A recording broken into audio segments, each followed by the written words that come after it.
Muy bien, felicitarles, gracias por conectarse a su canal. Si es la primera vez que estás viendo este estudio basado en el Evangelio según San Mateo, bienvenido.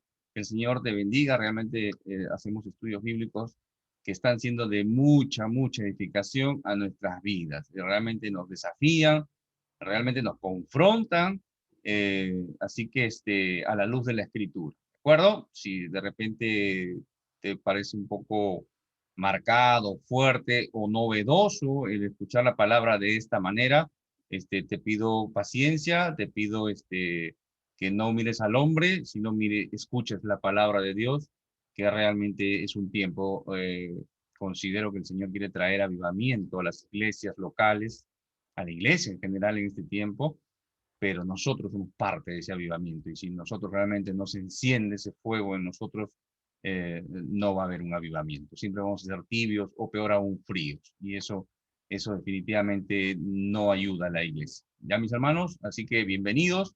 Cada punto es una lección. Vamos a estudiar interesante el tema de hoy. Vamos a estudiar un bloque realmente interesante. El segmento que vamos a estudiar el día de hoy es Mateo 10, del 32 al 42. Cerramos hoy Mateo, el capítulo 10, lo completamos hoy. No te preocupes si es la primera vez que te estás enganchando a Mateo 10, los otros estudios están acá en el canal en YouTube, así que te animo a suscribirte, darle si te gustó, si fue de tu edificación el estudio, dedito arriba, ¿no? Muy bien, ahí está el bloque que vamos a estudiar el día de hoy. Poco a poco, conforme vamos avanzando, lo vamos a ir leyendo. Lo que quiero llamar y resaltar la atención como preámbulo, como introducción a este bloque, es realmente que la iglesia, muchas iglesias locales, se han acostumbrado al cristianismo light, ¿no? Al cristianismo light, al cristianismo ligero, al cristianismo que no confronta, a la exposición bíblica que no confronta, a la exposición, a la predicación que divierte, a la predicación que no te hace sentir mal, ¿no? Y mucho de eso ha contribuido muchos siervos, que por no ofender a los congregantes, muchas veces no explican la palabra como el Señor la presenta, ¿de acuerdo? Estamos en una época donde la moda y el mundo y sus costumbres se comienzan a filtrar en la iglesia también, ¿no?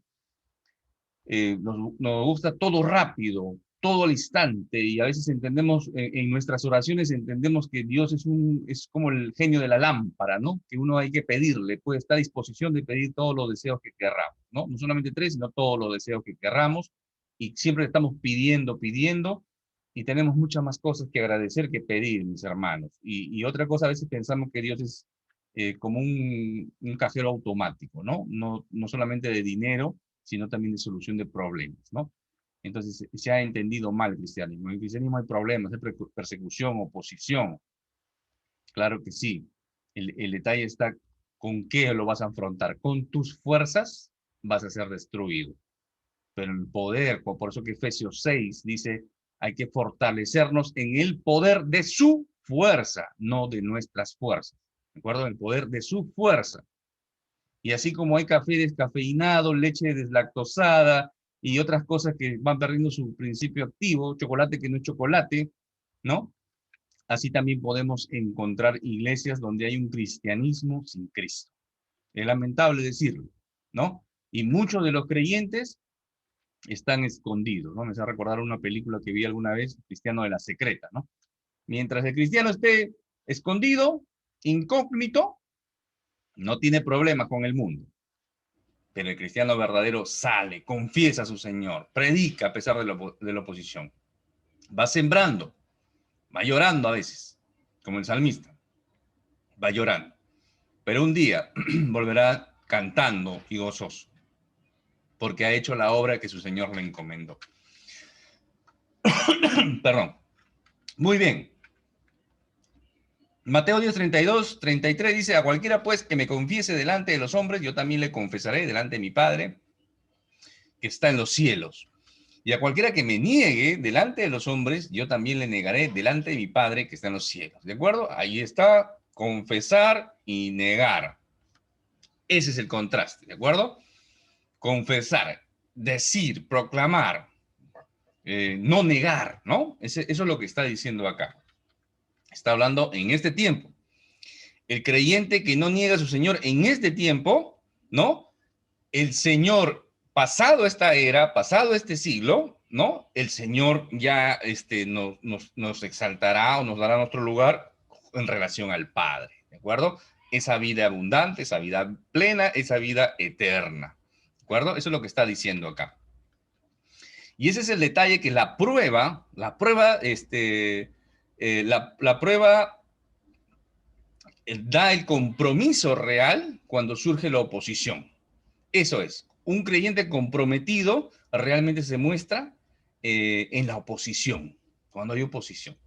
Por eso que a veces hay iglesias que son numerosas, abundantes, son numéricas, son mega iglesias, ¿de acuerdo? Pero puro bagazo, pura paja, porque cuando viene el fuego, se quema rápido, se van, se van. Cuando son confrontados, cuando viene la palabra, cuando realmente el Señor los pone a prueba, se van. No eran de nosotros, ¿no? El apóstol Juan, primera de Juan 2:19, dice, ¿no? Se fueron porque no eran de nosotros. Porque si hubieran sido de nosotros, hubieran permanecido. Lo más fácil es evitar, esquivar, no sufrir las consecuencias. Si alguien no quiere tener problemas en su cristianismo, simplemente es eso. Evitar, negar o parecerse al mundo o ir en esa corriente del mundo, con sus modas, con su sensualidad, ¿de acuerdo? Con su sensualidad. Y cuando digo sensualidad, no me refiero a la parte sexual nada más. Cuando digo la sensualidad, me refiero a darle gusto a sus sentidos. Eso ofrece el mundo. ¿Qué es ¿qué te pide tu carne? ¿Qué te ofrece el mundo? De darle satisfacción a tus sentidos. Y de eso hay un montón. Te adormece con las películas, con violencia, te da películas de terror, con música extraña, con letra violenta o con letra sexual, con bailes eróticos. Si tú haces un análisis de los bailes, te vas a dar cuenta, ¿no? Todos los bailes que han habido durante la historia, ¿no? Como podrías saber a Elvis Presley moviendo la cadera de forma sexual, Madonna, Michael Jackson agarrándose los genitales, la lambada, el perreo, ¿no? Ya es tener relaciones sexuales en público prácticamente con ropa, ¿no? Una cosa así. Discúlpeme, hermano, es mi estilo expresarme así, porque necesitamos entender realmente cómo se vive en la actualidad. No podemos ser inocentes, ¿de acuerdo? Eso lo que estoy hablando son mentiras. No, es verdad. Es verdad. ¿De acuerdo? Y hay que decirlo con todas sus letras, para estar atento. ¿Por qué? Porque hay cristianos que también les gustan y bailan perreo. ¿Cómo más se divierte con la sensualidad del mundo? Claro, pues las cosas los vicios, pues, ¿no? Los vicios del juego, el alcohol, me gusta el alcohol, me gusta la borrachera, me gustan las drogas. Entonces, esa es sensualidad del mundo y eso es lo que te ofrece el mundo y eso es lo que le gusta a tu carne. Por eso, eres o no eres. Si estás en esa corriente, te vas deslizando por el camino ancho hacia la perdición. Ya tienes un problema serio. Pero el creyente no es diferente al mundo, es contrario al mundo, es contrario al mundo.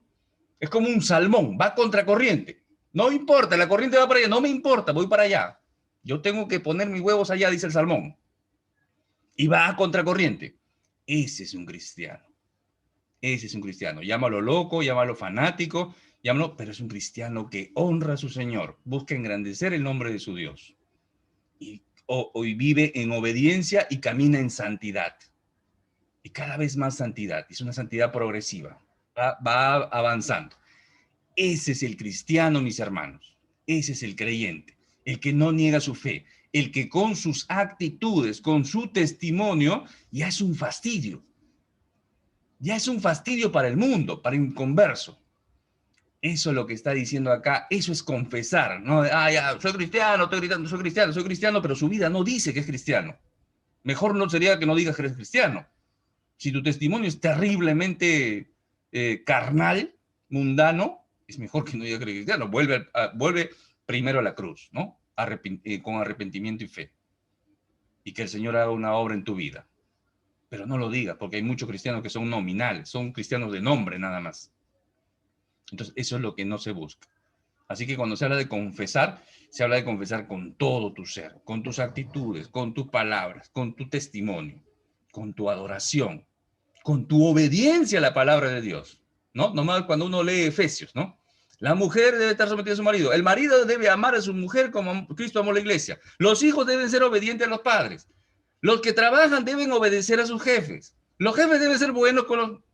Si eso, si el creyente cumple eso, y eso no le gusta al inconverso, eso no le gusta al hombre natural. Al que no tiene a Cristo en su corazón no le gusta. ¿Pero realmente está viviendo así la iglesia? Es una pregunta para reflexionar, mis hermanos. Entonces, el verdadero creyente no tiene miedo, incluso a la muerte, ¿de acuerdo? Incluso a la muerte. Ahí Mateo 10:28, lo hemos estudiado en la clase anterior, dice, y no temáis a los que matan el cuerpo, mas el alma no puede matar.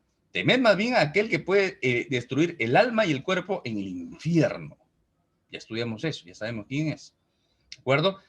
El creyente verdadero va a reconocer y va a confesar a su Señor públicamente. Eso es lo que va a hacer. Al contrario, dice, quien lo niega también será negado delante del Padre. El que lo niega es el que el Señor, no es que lo niega y se salvó. No está. Y es terrible, mis hermanos, porque me escuchen y léanlo ahí. Dice Romanos 10, 9 al 10. Pero si confesás con tu boca que Jesús es el Señor y creyeres en tu corazón que Dios le levantó de los muertos, serás salvo. Porque con el corazón se cree para justicia, para obediencia, pero con la boca se confiesa para salvación. Eso es lo que dice. De la abundancia del corazón habla la boca.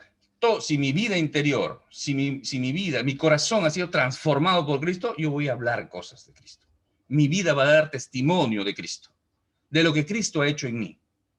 ¿De acuerdo? Me va a dar vergüenza cómo yo era antes de Cristo. Me va a dar vergüenza. Pero después de Cristo, soy una nueva criatura. Si tienes que criticar, critica al nuevo hombre, a la nueva mujer, en el caso, que ha nacido de nuevo en Cristo. Segundo Timoteo 1:8, o sea, la primera parte, dice, por tanto, no te avergüences de dar testimonio de nuestro Señor. Eso le dice Pablo a Timoteo, ¿no? Y nos dice, la Escritura nos dice a nosotros ahora, no te avergüences. Hay gente que se avergüenza. Hay gente que dice, oye, sí, que el Homo sapiens... No, Dios ha creado al hombre, ha hecho al hombre de una sola raza, de Adán y Eva. Oye, estás creyendo tonterías y todo el mundo se burla de él y él se encoge. Demuéstrame tú en el evolucionismo, demuéstramelo y yo te demuestro con la escritura. Esa es la actitud, ¿de acuerdo? Ahí, apología bíblica se llama eso. Eso es, pero para eso hay que estudiar la escritura, hay que conocerla. Mateo 25:34 y el 41 también lo leemos, dice, entonces el rey dirá a los de su derecha, venid benditos de mi Padre, heredad del reino preparado para vosotros desde la fundación del mundo. Ay, ahí está bonito, los que confesaron, los que estuvieron fieles, los que se mantuvieron fieles, hasta la muerte, incluso muchos han muerto. Si la iglesia en sus inicios hubiera negado al Señor, nosotros creo que no estaríamos acá.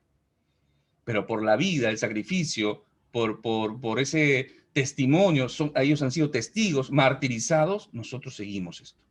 Creemos por fe. Creemos por fe. Eso es lo que dice. Y eso va a pasar. Mateo 25 es un capítulo escatológico, es un capítulo de los tiempos finales. Eso va a pasar. Vengan ustedes, benditos de mi Padre. Ahí está el Señor, llamándonos a nosotros los que no negamos al Señor. Y en el 41, entonces dirá a los de la izquierda, apartaos de mí, malditos, al fuego eterno preparado para el diablo y sus ángeles. El infierno no ha sido preparado para el hombre, mis hermanos. El hombre de desobedecer decide ir al infierno. El infierno ha sido preparado para el diablo y sus ángeles, o sea, los demonios. Y es interesante este versículo, este capítulo, también revisarlo después. No está hablando de los ateos, de los borrachos, de los fornicarios, de los adúlteros, no está hablando de ellos. Ellos ya están perdidos de por sí, ya están condenados. Y acá está hablando de creyentes o pseudo creyentes que no estuvieron al lado del Señor. Está hablando acá va a decir, ¿no? Ustedes que dieron de comer, ustedes que me vieron desnudo, me vistieron, me vieron con sed, me dieron de beber, me visitaron cuando estuve enfermo, cuando estuve en la cárcel, ustedes vengan, gocen de esta bendición. Y está hablando, ustedes no lo han hecho. ¿Y cuándo no lo hemos hecho? Cuando no lo hicieron a uno de estos más pequeños. Eso es lo que está diciendo. Está hablando de pseudo creyentes, de alguien que está en la iglesia, pero no es de la iglesia. Les animo a revisar después esto. Entonces, ahí Romanos 1:16, ¿no? Este versículo muy bonito dice, no me avergüenzo del evangelio porque es poder de Dios para salvación. El apóstol Pablo, ¿no? No me avergüenzo del evangelio. No nos podemos avergonzar, hermano. El que se debe avergonzar es el que habla mentiras, el que habla tonterías, el que sale en público y lo dice como una gran verdad. Nosotros tenemos la verdad y nosotros estamos escondidos. Qué tremendo. Pablo hablaba a los judíos, hablaba a los griegos, estaba en Atenas con los idólatras y hablaba, y el evangelio era el mismo. La buena noticia es la misma, hermano, no ha cambiado. Y seguirá siendo el mismo, porque si aparece incluso un ángel que te dice otro evangelio, ese no es un evangelio de Dios, ¿de acuerdo? Los capítulos 34 al 37 dice, no pensé que he venido para traer paz a la tierra, no he venido para traer paz sino espada, porque he venido para poner en disensión al hombre contra su padre, a la hija contra su madre, a la nuera contra su suegra, y los enemigos del hombre serán los de su casa. El que ama a padre o madre más que a mí no es digno de mí. El que ama a hijo o hija más que a mí no es digno de mí. ¿Qué quiere decir esto? Este es un pasaje realmente confronta, ¿sí o no? ¿Qué ha pasado acá? Pero el Señor, ¿qué ha pasado? No, dice que no. Paz, esta paz la trae el Señor Jesús a los que se arrepienten. Si al Señor Jesús lo hubieran aceptado como el Mesías, como el ungido de Dios, hubiera traído el reino de Dios en esa época y hubiera insertado la paz, porque Él es príncipe de paz. Ese es el título que se le va a dar desde Isaías. ¿Sí o no? Claro. Pero ¿qué pasa? Como hay rechazo, entonces no hay esa aceptación, entonces se divide. Hay espada.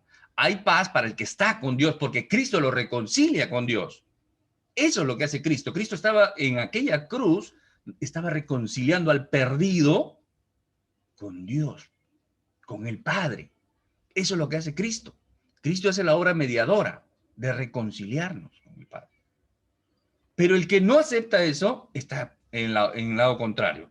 Está en el lado de espada, el que va a estar en oposición, el que está perdido, el que es hijo del diablo. Este es fuerte decirlo, pero se dice así nomás, pero ese es el sentido. O eres hijo de Dios o eres hijo del diablo. Y Dios permita que haga un estudio sobre eso. Entonces, la naturaleza pública pone a prueba la confesión del discípulo. ¿Ya? Esa es la oposición del mundo, satánica, demoníaca, eso lo hemos visto en el estudio anterior, pero la naturaleza privada del discípulo, ¿no? Demuestra su lealtad absoluta.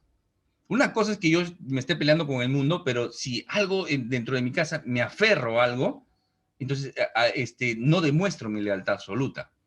Y ojo, no se está diciendo que hay que ser irresponsable con la familia, no está diciendo que de repente hay que descuidar alguna responsabilidad, ¿no? Ahí Pablo va a decir en Timoteo que no da para su familia, es como un impío, ¿no? Entonces, eso no es el punto. El punto es el aferrarse. ¿Ya? A ver. La lealtad y la verdad traen división. Eso hay que entender. En el creyente, la lealtad a Cristo, al Señor, y estar aferrado a la verdad. ¿Quién es la verdad? Tenemos al Espíritu. Dios es verdad. Dios es verdad. El Dios de verdad. El Espíritu de verdad. Y el Señor Jesús que dice, yo soy el camino, la verdad y la vida. Dios es verdad. Dios es la verdad. Dios es verdad. ¿De acuerdo? Entonces, de ahí, ojo, mira, qué buen dato, ¿no? Porque de ahí yo puedo sacar también quién es hijo de Dios y quién es hijo del diablo. El que vive en verdad es un hijo de Dios, pero el que vive mintiendo es un hijo del diablo. Ahí tenemos otra marca, una marca para el que está apartado de Dios. No puede haber un cristiano mentiroso, mis hermanos. Eso es increíble. Y tú comienzas a vivir en verdad, no porque sea un valor en ti, sino porque eres creyente y Dios mora en ti, entonces no puede haber mentira en tu corazón y por ende no debe haber mentira en tu boca. Espero me estés entendiendo. Este estudio es genial, mis hermanos. Yo Y espero que me estés entendiendo. Espero que me estés entendiendo. Vuelve a ver el video si es que gustas, ¿no? O repasar estas verdades. Un teólogo va a decir, es mejor estar divididos en la verdad que unidos en la mentira, ¿no? Muy interesante la expresión y muy cierta, muy verdadera. La supremacía de Cristo, sobre todo, incluyendo las emociones y aprecio de las familias, es interesante ver que las emociones a veces superponen a la obediencia. Y eso no es bíblico. No es bíblico, mis hermanos. Cuando las emociones se sobreponen a la obediencia a Dios, eso no es bíblico. Es la obediencia a Dios por encima de las emociones. ¿Ya? Y hay muchos ejemplos bíblicos, pero no quiero hacer tan largo este estudio. ¿Ya? Pero entiéndame esto. Las emociones no... A ver, quiero que me entiendan, quiero ser fuerte en lo que voy a expresar, pero no me malentiendan. Las emociones no juegan en la Escritura. Para con Dios no juegan las emociones. Primero eres obediente y después vienen las buenas emociones. ¿Ya? No es al revés. No es que, pobrecito.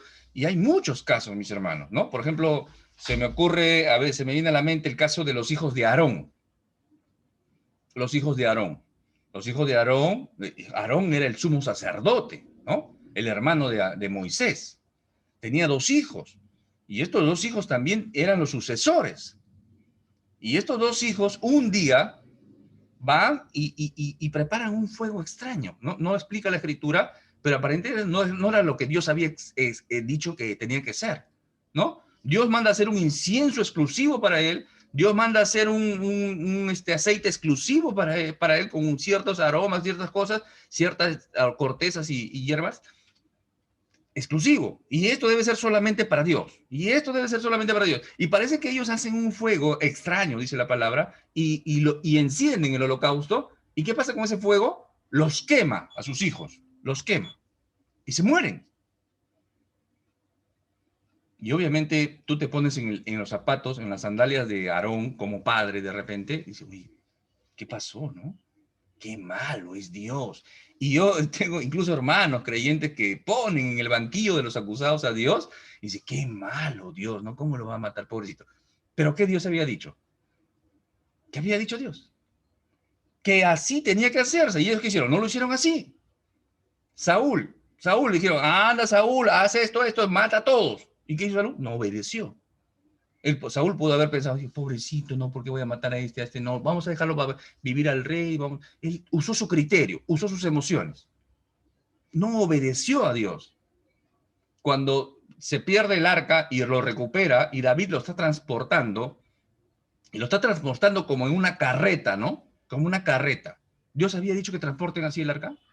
No, el arca tenía unos aros, tenía unas varas, tenía una forma, y los levitas tenían que transportarlo. Pero lo tenían en una carreta. Y parece que la carreta trastabilla con algo, un bache, una cosa así, y se va a caer el arca. Y hay un señor llamado Usa que hace para que no se caiga, lo sostiene. Pero, y se muere. Y se muere. Oye, qué malo, Dios, pero se iba a caer, ¿no? Uno comienza a jugar con las emociones. Discúlpeme que me tome este paréntesis, pero quiero que quede claro eso. Y es la obediencia. La obediencia es más importante. La obediencia va por encima de las emociones y después vienen las emociones que solamente Dios nos puede dar en nuestro corazón y una de esas emociones es el amor, ¿no? Que ha derramado Dios en nuestros corazones. Qué tremendo, mis hermanos. Cada bloque, cada diapositiva trae sus propias lecciones, ¿de acuerdo? Hay hermanitos que ven ahí y ¡pum! Se saltean al final en el video pensando que al final hay una conclusión que lo va a recontra super sorprender. La lección está acá. Ese es el plus, salió, no está en la diapositiva. Pero esa es la lección que está saliendo, ¿te das cuenta? Obediencia, mis hermanos, obediencia. ¿Por qué lo menciono en este bloque? Mira, hay un elogio acá para la tribu de Leví en Deuteronomio 33:9. Dice, ¿quién dijo de su padre y de su madre? Nunca los he visto y no reconoció a sus hermanos, ni a sus hijos conoció, pues ellos guardaron tus palabras, obedecieron tus palabras y cumplieron tu pacto. ¿Se dan cuenta? Por encima del amor a la familia. ¿Por qué Abraham es el padre de la fe? Porque le obedeció a Dios. Un hombre de 100 años tiene un hijo en su ancianidad, ya estaba seco el hombre sexualmente hablando, y tiene un hijo. ¿Imaginas cómo lo crió ese hombre a Isaac? Lo engreía, le daba lo mejor, lo tenía que dijo Dios, sacrifícame a tu hijo. Y a mí, no, yo creo que tú, yo podríamos haber argumentado, Dios, pero ¿por qué? Me lo das, ahora me la quieres quitar y discutimos, ¿no? Como discutimos normalmente a veces entre hermanos. En vez de decir, sí, hermano, eso dice la palabra. Hay que estar atento a esto. Y Abraham obedece. Y qué bonito, mira, qué bonito, hermano, si tú lees Génesis, vas a leer ahí que Moisés se levantó muy de temprano, dice, para llevar a su hijo 3 días caminando hacia un monte, el monte Moría, para sacrificar. Se levantó temprano. No se levantó, bueno, ya al mediodía, bueno, habrá que ir. No, se levantó temprano, obedeció temprano. Ahí dice la palabra, está escrita ahí. Sino que como lo leemos de largo, no entendemos. Pero si observamos bien, ahí dice que Abraham se levantó muy temprano y comenzó a preparar las cosas para llevar a su hijo a sacrificar. Por eso es el padre de la fe. Y eso es lo que habían hecho los levitas. Por encima del amor a sus hermanos, a sus padres, a sus hijos, cumplieron la palabra de Dios, cumplieron el pacto, obedecieron la palabra y cumplieron el pacto. Y esa era la tendencia en la época de Jesús, ¿no? Poner a la familia por encima de la obediencia a Dios. Por eso que el Señor, cuando se acerca a uno que quería seguirlo, dice, otro de sus discípulos le dijo, Señor, permíteme que vaya primero y entierre a mi padre. Su padre no había muerto, eso ya lo hemos explicado, puedes verlo ahí en los videos anteriores. ¿Y qué dijo el Señor? Le dijo, sígueme, deja que los muertos entierren a los muertos. Esto ya lo hemos explicado, hay un estudio sobre esto. Muy bien, entonces la familia es importante, por supuesto que sí. Para Dios es muy importante la familia, por supuesto que sí, pero no por encima de Dios. ¿De acuerdo? Ya hemos dado varios versículos. Es más, hay una historia de John Bunyan, ¿no? Este puritano del siglo XVIII, John Bunyan, cuando dan un edicto de que no podían predicar, y él está en esa encrucijada, ¿no? Si predicar y irme a la cárcel, ¿no? ¿Voy a la cárcel o predico? ¿A qué hago? Y él, obviamente, sabemos que predicó y terminó en la cárcel, ¿no? Y él escribe una carta, ¿no? Una carta muy conmovedora, mis hermanos, muy conmovedora, porque él dice, estoy a punto de ir a la cárcel y dejar a mi familia. Él normalmente vivía con su familia y vivía pues prácticamente al día a día, ¿no? El irse a la cárcel era dejar pues en el abandono total a su familia, ¿no? En el desamparo total, ¿no? Tanto de alimento y todo lo demás, ¿no? De las necesidades básicas. Entonces, ese era el dilema de John Bunyan.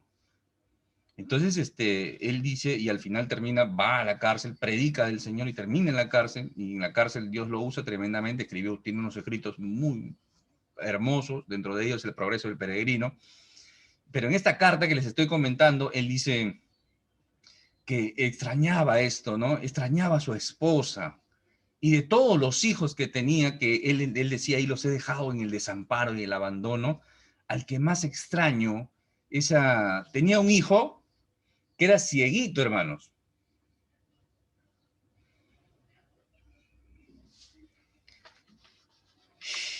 Bueno, son las emociones que juegan, hermanos, y los padres entendemos un poquito eso, ¿no? Pero estoy seguro que Dios fue fiel, hermano. Fue fiel a esa familia y lo sacó adelante, ¿no? A pesar de todo, porque John Bunyan fue fiel. Y otra cosa en relación al matrimonio es a veces el matrimonio está unido en yugo desigual, ¿no? Y uno viene en esa lucha, ¿no? Viene en esa lucha. Uno de los dos no es creyente. Uno de los dos no es creyente y a veces hay en esa lucha. Yo conozco hermanitos, hermanitas, sobre todo hermanitas, que tienen problemas con sus esposos y están ahí por ser creyentes. Y hay una oposición fuerte de parte del esposo hacia la esposa, ¿no? Que le prohíbe, incluso le prohíbe cortantemente que no participe en cosas del Señor. Entonces ahí hay un dilema, ¿no? Hay un dilema serio. Entonces, este versículo, yo no estoy promoviendo Yo no estoy promoviendo el divorcio en ningún aspecto, pero dice la palabra, primero los Corintios 7, que si el inconverso se quiere ir, que se vaya, ¿no? Dice que si uno de los dos es inconverso, léalo, ahí está, primero los Corintios 7, 14 y 15, si uno de los dos es inconverso, pero ese inconverso, si es una mujer, dice que el hombre, si es creyente, hace que esa mujer se santifique, y sus hijos también. Si es un varón, igualmente, ¿no? La mujer hace que ese varón se santifique. Y está bien, y sus hijos están en santidad y no son abandonados en cuanto a la fe. Hay una bendición para los hijos ahí. Siempre y cuando haya esa armonía, ¿está bien? Se respeta, hay matrimonios que son yugo desigual. Sí, en el camino uno conoció, el otro no. A veces la otra persona se convirtió por el testimonio de la otra persona. Gloria a Dios, mis hermanos. Hay tantos testimonios de eso en la iglesia, hay tantos matrimonios. Uy, tú te imaginas el hermano. La que llegó primero es la hermana. El hermano era terrible, pero el más fiel es el hermano ahora, ¿no? O a veces es al revés, pero por lo general a veces las hermanitas llegan primero. Entonces, pero si ese infiel o esa infiel, ¿no? Se quiere ir, dice la palabra, que se vaya. Porque no nos ha llamado a ese tipo de esclavitud el Señor. Nos ha llamado a paz, a vivir en paz. ¿De acuerdo? En otras palabras, que si se quiere largar, que se largue, mis hermanos. Ahí viene otro problema, ¿no? Que las hermanitas son codependientes del esposo y todo lo demás. Vuelvo a repetir, no estoy promoviendo el divorcio. Lo ideal es que haya esa unidad y haya bendición en ese hogar y en ese matrimonio. ¿De acuerdo? Muy bien. Avanzamos al siguiente versículo, a los siguientes versículos 38 y 39 dice, y el que no toma su cruz y sigue en pos de mí no es digno de mí. El que haya la vida la perderá y el que pierde la vida por causa de mí la hallará. Así dice el Señor, así dice el Señor. Entonces, muchas veces se compara el sufrimiento del hombre, el tener algún problema, no sé, de salud, ¿no? O de repente un hijo enfermo, o una esposa complicada, o un esposo complicado, con mal carácter, renegón, abusivo, no lo sé. A veces se compara eso, ¿no? Como que esa es mi cruz, ¿no? Esa es mi cruz, esa es la cruz que tengo que cargar. No, no, no, a eso no se refiere la Escritura, ¿de acuerdo? Esta es una metáfora que usa el Señor Jesús para adoptar la voluntad divina para mi vida. Esa es la cruz, esa es la cruz. Y esa cruz implica, cuando uno se hace cristiano, implica dar su vida por Cristo, dar su vida por su Señor. Eso es lo que implica la cruz. Eso es cuando el Señor le decía a sus discípulos, vengan, tomen su cruz y síganme, le estaba diciendo eso. Vengan conmigo a morir. Eso les está diciendo. En el sentido de metáfora, es adoptar la voluntad de Dios para mi vida. Si entendiéramos la voluntad de Dios para nuestras vidas, realmente nos ahorraríamos muchos problemas, ¿no? A veces yo encuentro hermanitos, converso con ellos, me dicen, hermano, sí, me siento insatisfecho con mi vida, no he logrado cosas, no he hecho esto, no he hecho lo otro, y no he entendido realmente cuál es la voluntad de Dios para su vida, porque de repente la voluntad de Dios no es que tú seas rico, que tengas cosas, que tengas grandes cosas, que te seas famoso, no es eso. Y de repente eso es tu propósito de vida. Pero el propósito de vida que Dios tiene para ti es otro. Y estás tratando de irte por un camino que no es tu camino, ¿no? Por eso que hay que estar, entender la voluntad de Dios, estar alineado con la voluntad de Dios y hay que buscar sabiduría y guía del Espíritu Santo. ¿De acuerdo? Por ejemplo, la voluntad del Padre en relación al Hijo, ¿cuál era? Que vaya a morir en una cruz para pagar el precio que tú y yo no podíamos pagar.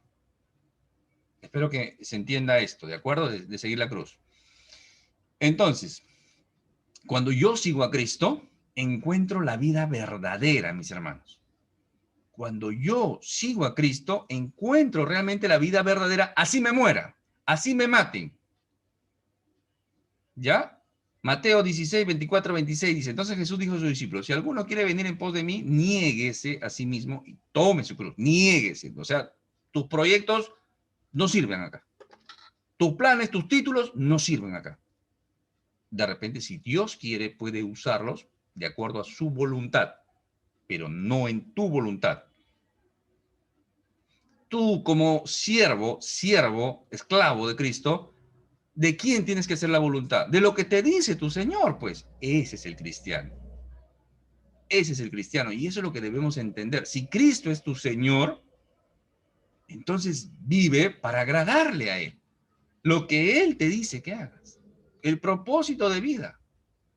Lo que dice su palabra. Eso es lo que tenemos que hacer. Eso es lo que tenemos que hacer. Y si yo hago algo contrario, no sé, mal carácter, orgullo, autosuficiencia, ¿no?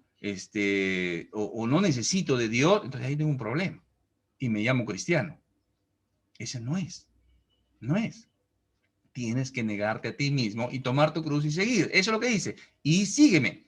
Niégate a ti mismo, toma tu cruz y sígueme, dice el Señor. 25. Porque todo el que quiera salvar su vida la perderá. Y todo el que pierda su vida por causa de mí la hallará. ¿Por qué? Acá qué interesante el versículo 26. Dice, ¿por qué? ¿Qué aprovechará al hombre si ganara todo el mundo y perdiere su alma? ¿O qué recompensa dará el hombre por su alma? Dos preguntas retóricas, mis hermanos, que nos desafían. Y es en base a lo que está explicando, de tomar la cruz, de negarnos, de seguirle.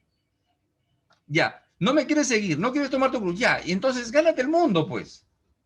Ya gánate el mundo es tuyo, pero tienes que ganarlo, ¿no? Hay un librito de autoayuda así, ¿no? El mundo es tuyo, pero tienes que gánate el mundo, ya, y si gánate el mundo, ¿y de qué sirve si perdiste tu alma? Si te fuiste al infierno. O el otro, ¿no? Ya te ganaste el mundo, ya. Compra tu alma, pues. Compra tu salvación. Sé salvo. Cumple todos los rituales de tu religión, todo lo que te ordenan, lo que debes y no debes hacer. Ya, ¿eres salvo? No. Porque no está Cristo en tu vida. Qué clara es la palabra, mis hermanos. Qué clara es la palabra. Y cuando el Señor Jesús le dice a Marta, Marta, ¿no? Y Marta le dice, si hubiera estado que no hubiera muerto mi hermano Lázaro, le dice, Marta, tranquila, ¿no? Lázaro está durmiendo, está tranquilo, ¿no? Y ahí le va a decir, le dijo Jesús, yo soy la resurrección y la vida. El que cree en mí, aunque esté muerto, vivirá. El que cree en mí, aunque esté muerto, vivirá. Por eso que solamente en Cristo hay Zoe eterna, vida eterna, solamente en Cristo. Por eso si tú entras en las filosofías del mundo y dices, chupa, toma, baila, diviértete, esta es la vida es una, y se acaba esto y todo el cajón, y nos vamos al cajón, y ya lo comido, lo bebido, eso te llevas a la tumba. No, tu cuerpo va a la tumba y tu alma se va a una perdición eterna. Y eso es lo que no entiende el mundo. Pero tú sí lo estás entendiendo. Y tú que estás viendo el video. Y de repente tú recién estás aprendiendo estas cosas, entonces hay solución. Y nada es casualidad. Tienes una oportunidad de rendirle tu vida a Cristo. Solamente así puedes obtener esa vida eterna. Solamente así puedes quitar el señorío de tu vida, de tu corazón, bajarte tú de ese trono y que sea Cristo quien se siente en el trono de tu vida. Y Él sea tu Señor y tú seas un siervo y tú seas una sierva. ¿Qué es siervo, sierva? Esclavo, esclava, obediente. Sí, uy, qué feo. ¿Cómo ser esclavo de Cristo? Qué feo suena eso. No. ¿Sabes qué es feo? Ser siervo y esclavo del diablo. Porque eso eres si Cristo no está en tu corazón. Qué feo habla este hermano. No, está en la Escritura. Así, no, pero todos somos hijos de Dios. ¿Quién dice eso? Eso dice en el mundo, el inconverso, las religiones. Te animo a leer el Evangelio según San Juan 1:12, dice. Solamente los que hemos aceptado, hemos rendido nuestra vida a Cristo, Dios nos da potestad de ser llamados hijos de Dios. Entonces, no todos son hijos de Dios. Y si no eres hijo de Dios, ya lo dije.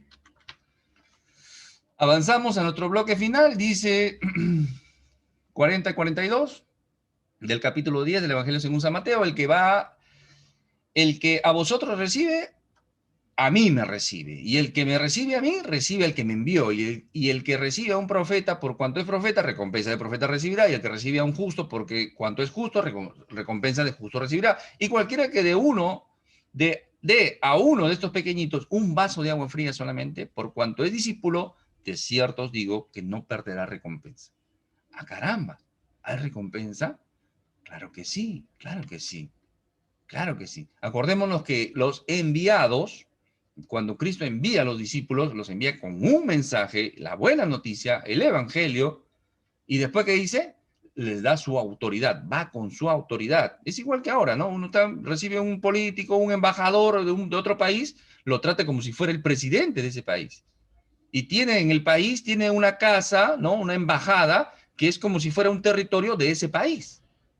Nadie puede entrar ahí. Es como si fuera una partecita, ¿no? Un territorio de ese país, esa embajada, esa embajada. Esa es la ley. Entonces, cuando alguien recibe a un mensajero, a alguien que lleva la palabra, lleva la verdad, es como si recibiera a Cristo y recibiera al mismo Dios. ¿De acuerdo? Dice, el enviado puede ser un profeta, un justo o un pequeño, ¿no? Eso es lo que hace ahí la escritura. Interesante acá porque el profeta es el que habla la palabra de Dios, ¿no? En el Antiguo Testamento eran los que hablaban los mensajes directos de Dios en el nombre del Señor y lo que el Señor le decía que hablara, ¿de acuerdo? Entonces, ahora nosotros podríamos ser un profeta, pero no en ese sentido, sino en el sentido de que predicamos la palabra, ¿de acuerdo? Un justo, ¿quién es? Alguien que obedece la palabra, o sea, está en la misma línea. Incluso el pequeñito, ¿quién es el pequeñito? No está hablando de un niño, no está hablando de niños, ¿de acuerdo? Un pequeñito es alguien un creyente nuevo, por decir, ¿no? Que ha nacido de nuevo. Ese es un pequeñito. ¿Ya? Entonces, eso es lo que está diciendo la palabra ahí, porque le da un vaso de agua, dice, ¿no? Un ambiente caluroso, alguien que camina mucho, que le da sed, por supuesto, ¿no? Los que salimos, los que andamos, los que caminamos, tenemos esa tendencia, entonces, ¿qué hacemos? Nos da sed, por supuesto, y qué bueno que alguien te alcance un vaso de agua fría, ¿no? Y aún ese vaso de agua fría que le da a un creyente pequeñito, ¿no? En cuanto a la fe, recién nacido, nuevo, es un discípulo de Cristo, por ende, embajador de Cristo. ¿De acuerdo? Ahí dice Mateo 13, 17, de cierto os digo que muchos profetas y justos, ahí van los dos, nuevamente las palabritas juntas, profetas y justos, desearon ver lo que veis y no vieron, y oís lo que oís y no lo oyeron, ¿no? Haciendo referencia a los profetas en el pasado. En el 23, 29 dice, ay de vosotros escribas y fariseos hipócritas, porque edificáis los sepulcros de los profetas y adornáis los monumentos de los justos, ¿no? Nuevamente ahí los dos, profetas y justos, lo que está hablando el Señor. En el 13:43 dice, entonces los justos resplandecerán como el sol en el reino de su Padre. El que tiene oídos para oír, oiga, dice la palabra, ¿no? Entonces, los pequeños se van a mencionar en el capítulo 25. Los versículos anteriores he mencionado sobre el profeta y los justos. Pero los pequeñitos, esa palabrita pequeñito lo vamos a encontrar en el capítulo 25, que ya dijimos que es un capítulo escatológico, ¿no? Que se entenderá en los tiempos finales. Ahí vamos a ver esos creyentes, ¿no? Que atienden a los más nuevos, a los más pequeñitos. El mismo Señor Jesús va a decir, ¿no? El que quiere entrar al reino de Dios, hágase como este niño. Hágase como este niño. Y cuando sean como este niño, ¿no? El Señor Jesús va a decir, cuando sean como este niñito, ya, cuídenlo, ¿no? ¿Por qué? Ay, de aquel que lo haga tropezar a este niñito, ¿no? Tiene más condenación el que hace tropezar a un niñito. Y no estamos hablando de un niñito de edad, ¿de acuerdo? Estamos hablando de un recién nacido en cuanto a la fe. Puede ser que tenga 60 años, es nueva la fe, está creciendo y viene por ahí un falso predicador, ¿no? Y lo encamina hacia una doctrina errada y lo hace perder a este niñito.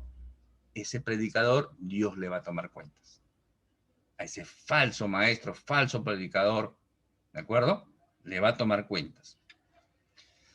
Y así podríamos hacer muchos ejemplos más, ¿no? No hay tal cosa como creer en el Padre y no aceptar o no recibir a Cristo, o no tener a Cristo, ¿de acuerdo? Hay muchos que dicen eso, ¿no? No. Yo creo en Dios nomás. A mí no me hables de Cristo, no me hables de Jesús, no, a mí no me hables de esas cosas. Pero no puedes tener al Padre o no puedes estar reconciliado con el Padre si no tienes a Cristo.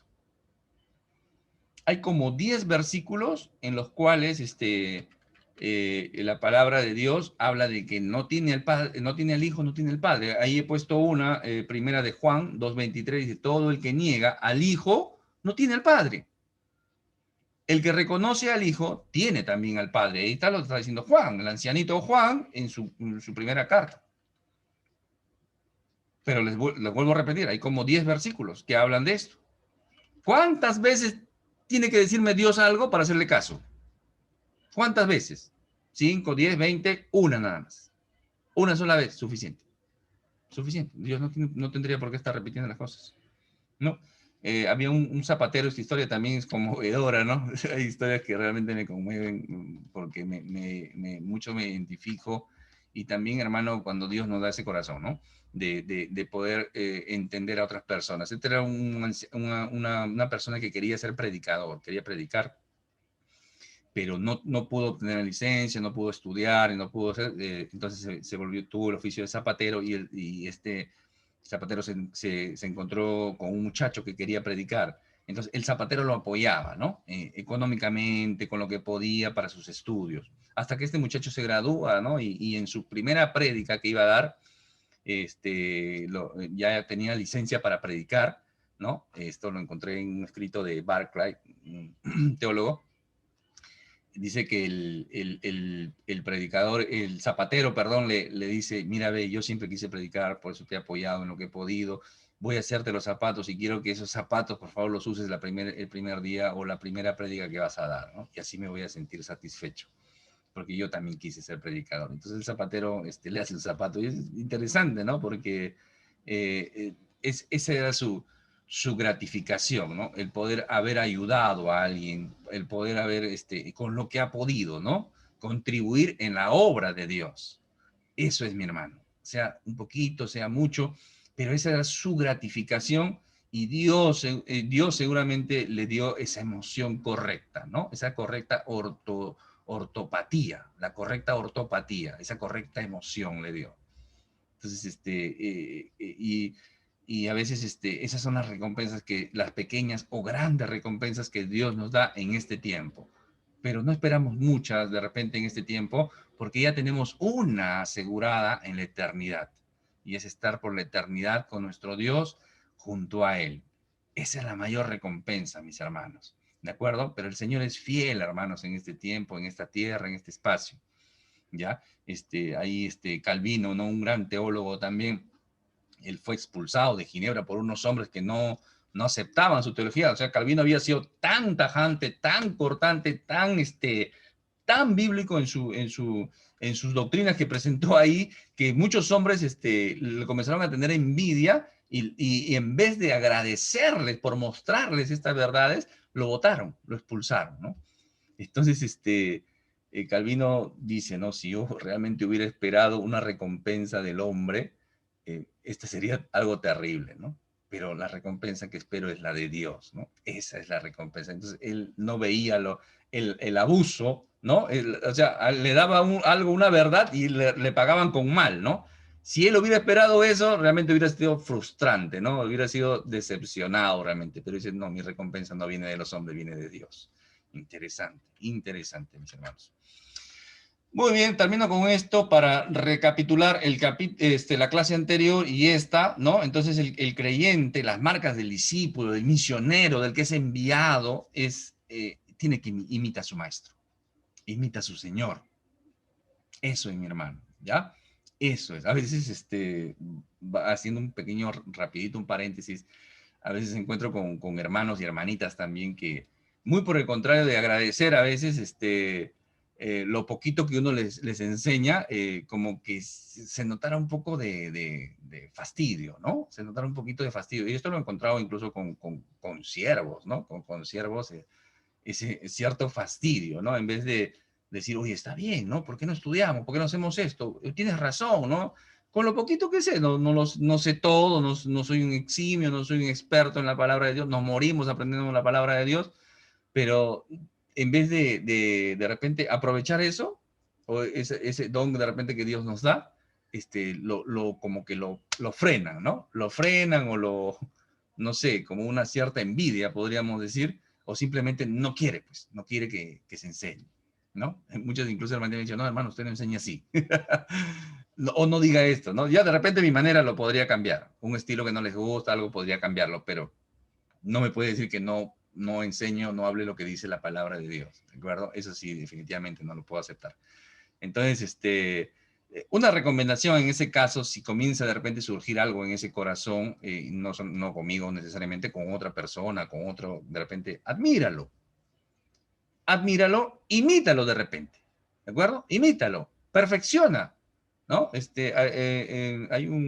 Cuando uno estudia educación cristiana, ¿no? Creo que es Hendrix el que dice, cuando encuentres un profesor que le encuentres defectos, aprende lo bueno de ese profesor, descarta lo malo y supéralo, ¿no? Busca superarlo. O sea, ese es imitar, mis hermanos. Ese es modelar, ¿de acuerdo? Así como los discípulos fueron modelados a Cristo, ¿de acuerdo? Entonces, nosotros tenemos que imitar a Cristo, imitar a nuestro Maestro, a nuestro Señor, y podamos también, al igual que el Pablo, decir, ¿no?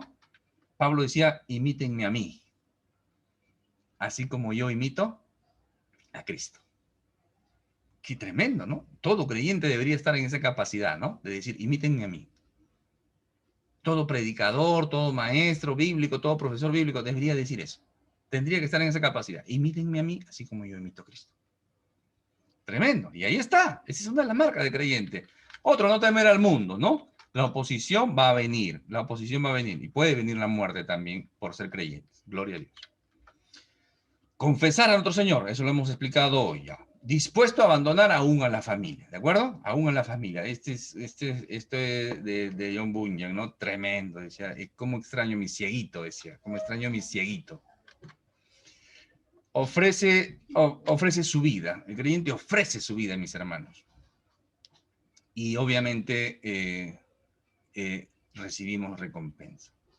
El Señor tiene grandes promesas para nosotros. No se olvida, dice la palabra, que el Señor no olvida la obra de sus santos. No olvida la obra de sus santos.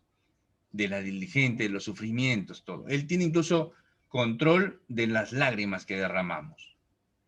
Ese es nuestro Dios. Ese que no cae un pelo, que tiene contado nuestros pelos, que un gorrión no cae, que un pajarito no cae. Ese control que tiene Dios en la naturaleza lo tiene más aún con nosotros los creyentes. Así que no te sientas desamparado, no te sientas abandonado. Tenemos al Señor y sus grandes promesas y recompensas. Algunas se ven en este tiempo, siempre, todos los días está haciendo milagros, Señor, en nuestras vidas. Uno, ¿por qué? No hemos muerto por una bala perdida de tanta delincuencia que hay. Otro, luchamos, superamos el virus. Otro, y así sucesivamente el Señor siempre está haciendo milagros porque tiene propósito para tu vida. Si estás respirando aún, es porque Dios tiene propósitos para tu vida. ¿De acuerdo? Y ahí va a terminar el Señor, Mateo 25, que hemos hablado bastante hoy día. Su Señor le dijo, bien, siervo bueno y fiel. Bueno y fiel. Una cosa es un creyente, un discípulo, pero alguien que es fiel, es alguien en quien Dios puede confiar. Un ejemplo clásico es Job, ¿no? ¿No has contemplado, Satanás, a Job, mi siervo fiel? Y se mantuvo fiel, ¿de acuerdo? Esa es, que Dios pueda confiar. Nosotros confiamos en el Señor, todo, viene la prueba y me arranco, ¿no? No, permanezco fiel, el Señor puede confiar en mí. Ese es el punto, ¿de acuerdo? Sobre poco has sido fiel, sobre mucho te pondré. Entra en el gozo de tu Señor. Dios le bendiga, amados hermanos. Fue con ustedes Jorge Ocampo, siervo del Señor Jesucristo.